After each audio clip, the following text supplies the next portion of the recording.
Kita beralih ke informasi selanjutnya. Saudara ibu kandung Rangga, korban pemerkosaan di Kecamatan Birembayan, Aceh Timur, kembali dirawat di Rumah Sakit Umum Daerah Cutmutia, Kota Langsa.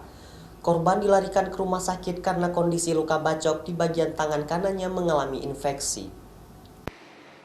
Ibu kandung Rangga, korban pemerkosaan yang terjadi di Kecamatan Birembayan, Aceh Timur terpaksa dilarikan kembali ke Rumah Sakit Umum Daerah Cutmutia, Kota Langsa karena mengalami infeksi serius di bagian tangan kanan bekas bacokan Samsul Bahri.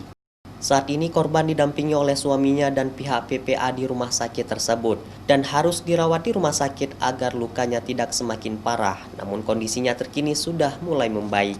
Beberapa hari yang lalu dengan infeksi luka di tangan, kita lakukan tindakan operasi untuk melakukan pembersihan luka dan perawatan bersama dengan bagian kebidanan.